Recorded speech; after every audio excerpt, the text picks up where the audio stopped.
네, 여러분 안녕하세요. 2026년 1월 두 번째 날 1월 2일이 되었습니다. 하루 만에 벌써 다짐들을 포기하고 하는 분은 안 계시겠죠? 올 한 해 여러분들이 다짐하셨던 일들 잘 이뤄가신 한 해 되셨으면 좋겠고요. 무엇보다도 말씀과 가까워지는 한 해, 그 한 해를 놓치지 않으셨으면 좋겠어요. 오늘 우리는 요한일서 2장 1절부터 11절 말씀을 통해서 생명의 산 본문을 살펴볼 텐데요. 겉과 속이 다른 사람, 그런 주제로 함께 말씀 살펴보도록 하겠습니다. 여러분 그거 아세요? 사기꾼은 사기꾼같이 안 생겼습니다. 그쵸? 사기꾼 같지 않은 사기꾼. 사기꾼인지 알면 안 속죠. 근데 사기꾼한테 속는 이유는 겉은 그래 보이지 않는데 그 사람의 속은 너무나 다르기 때문에 그래요. 그렇지 않나요? 와, 내가 저런 사람인지 몰랐어. 내가 속았네. 이렇게 말하는 거 결국은 보여주는 모습과 그 사람의 속에 가지고 있는 생각, 그런 마인드들이 다 달랐기 때문에 그렇겠죠.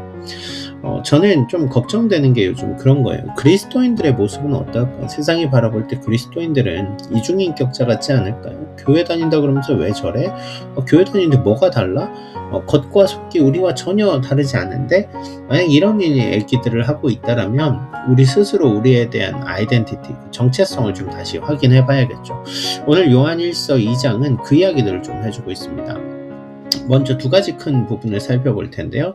1절 말씀을 토대로 4절 말씀을 좀 보도록 하죠. 나의 자녀들아, 내가 이것을 너희에게 쓰면 너희로 죄를 범하지 않게 하려 함이라. 만일 누가 죄를 범하여도 아버지 앞에서 우리에게 대언자가 있으니 곧 의로우신 예수 그리스도시라. 요한 사도가 2장 1절에서 이런 얘기를 해요. 죄를 범하지 않게 하기 위하여서 이것을 쓴다. 그리고 죄를 범할 때도 우리에게 대언자가 있기 때문에 우리의 죄가 사함을 입는다. 자, 그렇기 때문에 우리는 어떠한 삶을 살아가게 돼야 되는 걸까요? 죄를 미워하고 죄를 지으면 회개하고 당연하죠. 그런데 4절 말씀에 이런 얘기를 하는 거예요. 그를 아노라고 그의 계명을 지키지 아니하는 자는 거짓말하는 자요 진리가 그 속에 있지 아니하되.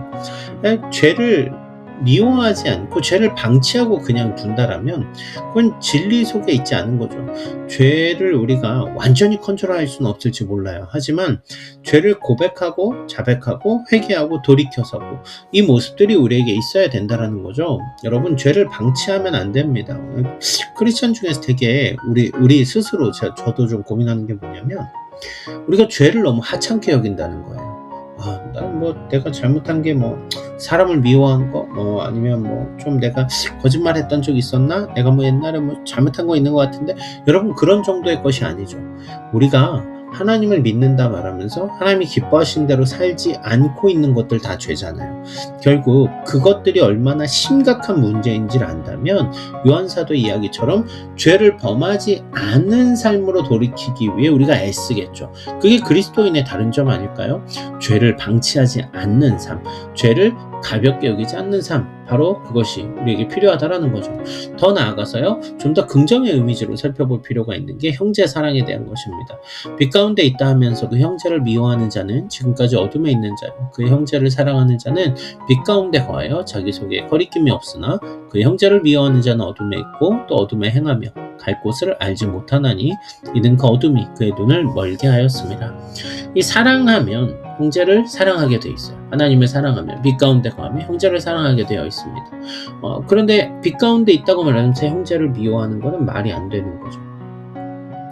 여러분 이게 왜 그러냐면 하나님의 사랑을 우리가 하나님한테 사랑받기 위해서 이웃을 사랑하면 힘들어요. 잘 보여야 사랑받는다는 생각을 하게 되기 때문에 그래요. 근데 반대로 하나님의 사랑이 얼마나 큰지를 알면 너무나도 당연하게 이웃들을 사랑하게 됩니다. 왜냐하면 하나님이 그들을 사랑하시기 때문에 그래요. 그들도 구원받기를 원하시기 때문에 그래요. 그러니까 그들이 우리의 이웃이며 그들이 구원받아야 될 하나님의 자녀들인 거죠. 소설 중에 지킬 박사와 하이드라는 책이 있죠. 여러분, 겉과 속이 다른 삶.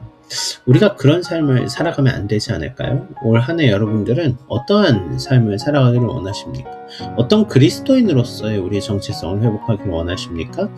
오늘 말씀을 읽고 여러분들이 잠시 묵상하시면 좋겠어요. 잠시 묵상하시고 오늘 하루의 삶 속에서 내가 이것들을 어떻게 적용할 수 있을까 고민하고 삶에 적용하는 시간을 가졌으면 좋겠습니다. 여러분들의 하루의 변화가 차곡차곡 쌓여나갈 때 여러분들의 일상이 여러분들의 일생이 변화되는 시간을 겪게 될 것입니다. 오늘도 말씀 안에서 승리하시기 바랍니다. 감사합니다.